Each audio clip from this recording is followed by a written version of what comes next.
At night I am unable to sleep as I lie there, grinding my teeth and dreaming of the day when she's made to parade naked through the streets of every town in Britain while the crowds chant shame and throw lumps of excrement at her. Y'all better hold on to them guardrails like you're having a Taco Bell, KFC, Popeyes poo. The news is in. Prince William just shattered Meghan Markle after yet another controversy. But let's be honest here, Meghan being thrashed ain't exactly new. But this time it's from William himself. Had it all actually started once upon a time with Prince William's sudden connection with none other than Jeremy Clarkson, the man who nearly broke the internet with his brutal takedown of Meghan Markle, published in The Sun way back in 2022. The backlash was swift, the outrage was loud, George, and the piece was eventually pulled. But the sentiment never really left, because underneath the outrage, millions silently nodded along. Yeah, finally somebody had said what everybody was thinking. And now, that very same Jeremy, the man Meghan's fans tried to cancel, is suddenly rubbing shoulders with royalty. And not just any royal, but with Prince William himself. And in a move that is calculated as it is symbolic, William's new connection to Clarkson's team speaks volumes, especially when Meghan's still clinging to royal status that she claims to have left behind. Because, let's be clear, this isn't just a casual appearance, this is Prince William sending a message. And Meghan, oh, she's not gonna like what it says, gang. 6:30. This was small. Thank you. Yep. Actually have. This was not a coincidence. Prince William, the future king, showing up on camera with the team behind Clarkson's farm right when Meghan Markle's HRH drama is back in the headlines? That is not timing, April. It's a statement. Because while Meghan clings to royal titles and interviews on websites and even across her latest lifestyle venture, probably even when she's taking a poo, the palace hasn't forgotten what she walked away from. And William has had enough. Sources close to the royal circle say he's been quietly furious that Meghan still uses the Duchess title and refers to herself with the HRH styling. You know, for those of you who don't know what that done means, it means Her Royal Highness. You know, that's a privilege she was told not to use after stepping down and I don't want to be all royal. Yeah. Talking about Prince William's disagreement with the use of Royal Highness title by Meghan, a royal insider said, he loathes and despises Harry and Meghan with every bone in his body. He believes they've betrayed everything the family stands for and that the idea that they are using their royal status as a calling card will enrage him. Oh, hi, I'm Meghan. Guess who doesn't give two flying ducks? Quack, quack. Yeah, she's never been one to play by house rules. From archetypes to red carpet appearances, the royal branding is always subtly there, reinforcing her connection to the crown that she supposedly escaped because it was so oppressive. It's not a royal duty anymore, it's royal marketing. And now she's even referring to herself as Her Royal Highness, the Duchess of Sussex, on the gift boxes that she prepares for her friends. And honestly, the obsession is just a little childish and actually really disgusting. You dropped off this gift basket with ice creams, homemade strawberry sauce to put on top of the ice cream. With the compliments of Her Royal Highness. Look, titles aren't just sentimental to Meghan, they're strategy. Every time she signs a letter as the Duchess of Sussex, every time a product dropped includes HRH on the label, it ain't about legacy, it's about leverage. She knows the power that branding carries, especially in America where Duchess sounds like something straight out of a Disney fantasy. Maybe not the way I pronounce it. I mean, it sounds like the wrong kind of Disney movie that you watch on a backwoods website, am I right? Even though all of her latest shows, the archetypes, pearls, were left Meghan, Confessions of a Female Founder, have all been rejected by viewers. Let's be real. Without that title, would the lifestyle blog even be news? Would anybody even care? Would the jam jars go viral? Would she still be landing glossy cover shoots and high-profile interviews about female empowerment and resilience? Yeah, probably not. The royal connection is the product. You strip that away and what's left is just another D-string celebrity pivoting to Goop-style content creation because she's not good for anything else. It's so funny, too, that you keep saying Meghan Markle. You know I'm Sussex now. Now, of course, Prince William and the monarchy's most loyal insiders didn't take kindly to it. To them, it wasn't just tone-deaf, it was disrespectful. You can't walk away from royal duty, sign Netflix deals trashing the family, and then turn around and still drape yourself in royal silk for branding power. That's not independence, that's manipulation, and it's just gross. One user says she loves cheapening the royal family name while trying to make money out of it. One user says if you wanted to be relatable, you wouldn't use the HRH title. She uses the HRH with friends, ? And for William, who spent years rebuilding trust in the institution and shouldering the responsibilities that Harry left behind, it's personal AF. Watching Meghan profit off a system she's repeatedly slammed, that's a slap in the face, and not just to the firm, but to the future of the crown itself. So as Meghan continues to play Dutch ass in the public eye, the palace is tightening its grip behind the scenes. Senior courtiers have reportedly raised concerns that Meghan's HRH title branding is setting a dangerous precedent. One where royals turned celebrities can cash in on their titles even after walking away. And that scares them, not because Meghan holds even an iota of power, but because the institution could lose it. Because when a royal title becomes a marketing tool, what does that mean for the monarchy itself? What happens when the Dutch ass of Sussex is splashed across product launches, podcast promos, and social media bios? Not in service to the crown, but in service to personal profit. It's almost as bad as a certain somebody hawking $600 watches that say rump. This is the worldwide premiere of Meghan, Duchess of Sussex, in her first ever podcast interview. Of Sussex.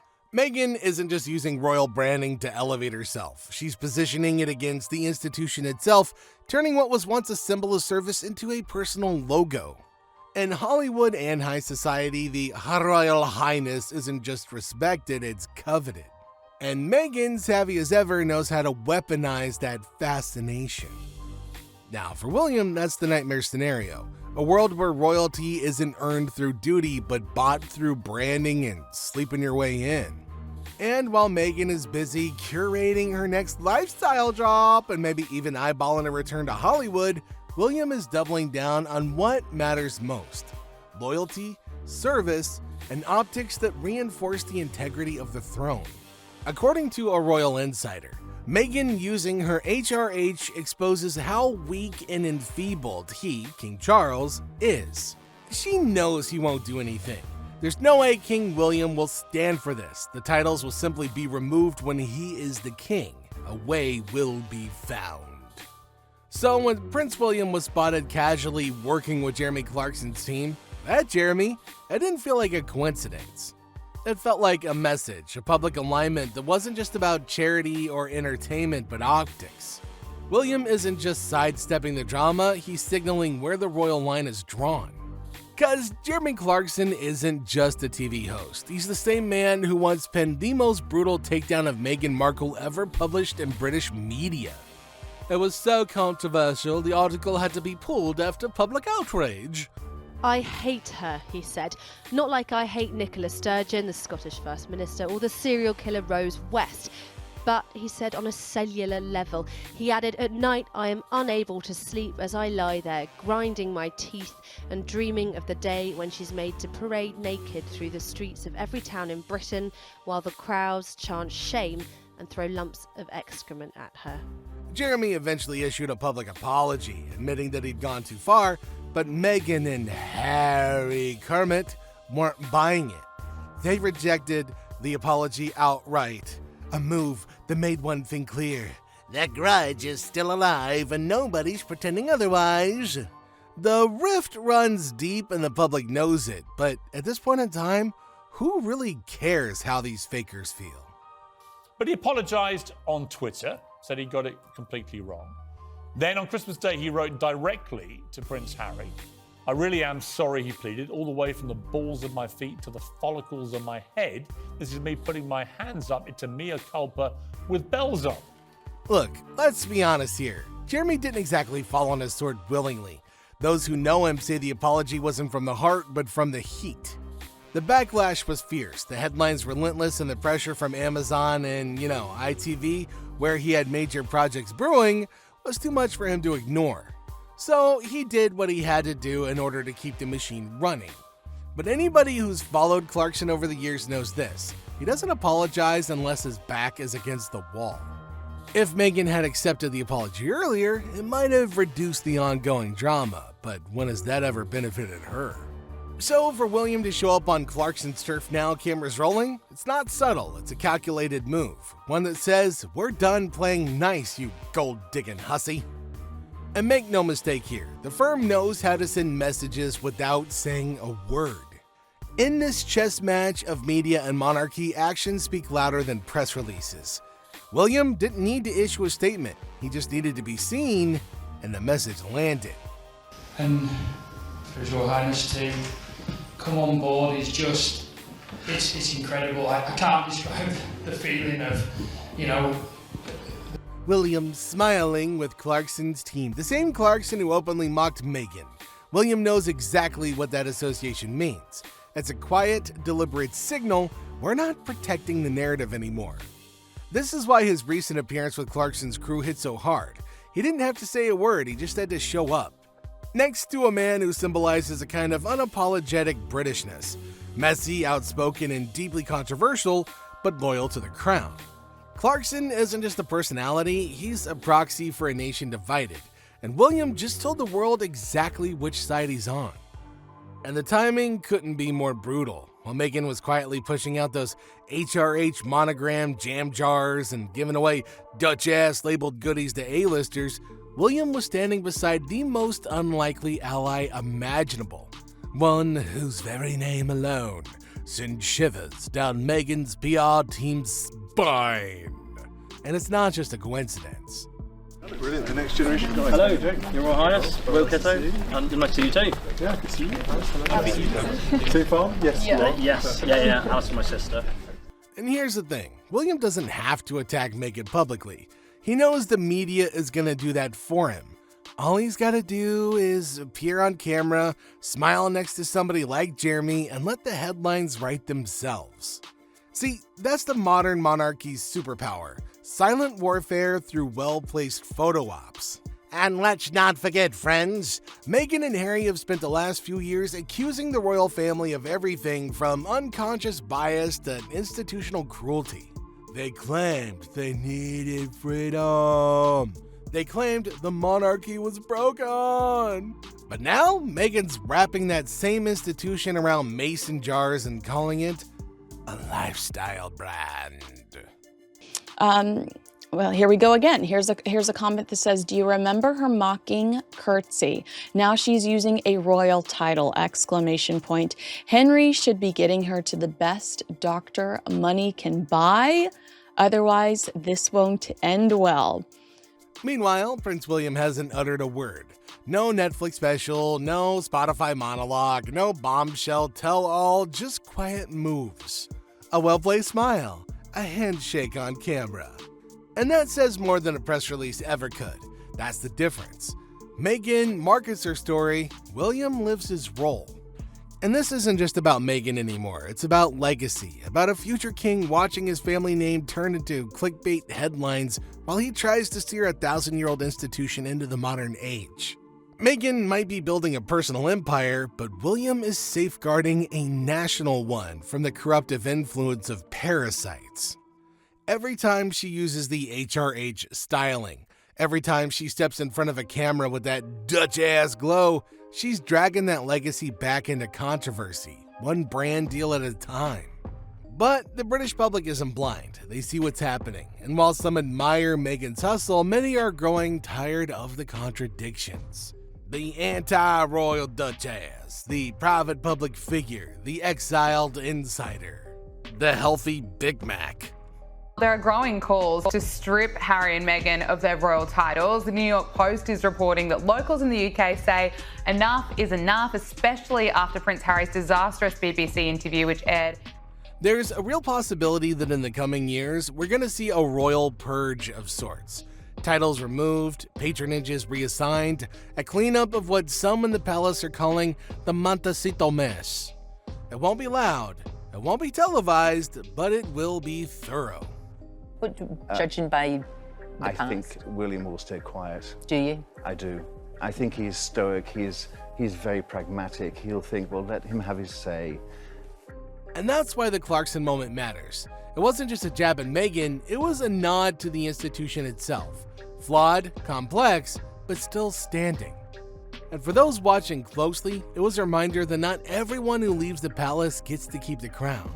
And apart from this, a royal aide who filed a bullying claim against Meghan Markle has taken on a major new role with Prince William. So William is clearly sending messages through his actions. And the fact that Jason Nuff has survived that situation and is now a key member of the Prince and Princess Wales's team suggests who their allegiance lies with. So here we are, in a world where royal titles are leveraged like hashtags, where family grievances go viral before they reach the front gates of Buckingham Palace, and where the lines between institution and influencer have never been blurrier. Meghan Markle isn't just a former actress or a duchess out of service, she became a symbol. For some, a beacon of modern independence and reinvention.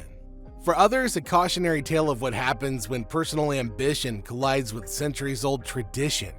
Her story's no longer just about her marriage and moving her way up the ladder and into the royal family, or even her departure from royal life. It's about the war she's waging, quietly, stylishly, and with relentless precision, against the very machine that gave her the crown in the first place. But on the other side of that media battlefield stands Prince William, a man born into duty, not drama. He isn't firing back with podcast episodes or Netflix specials. He's not dropping teasers or launching merch, he's leading with restraint, a quality that in today's noisy climate speaks volumes about the guy. He knows the value of tradition, of continuity, of keeping the crown untouched by commercial fingerprints. So whether you're one of 5 people in the world that stand with Meghan, or you side with William, or you just enjoy watching the slow-motion train wreck unfold, one thing's clear. The monarchy is changing. Maybe for the better, maybe for the worse, but the power struggle we're witnessing right now is going to shape the future of the royal family for decades to come.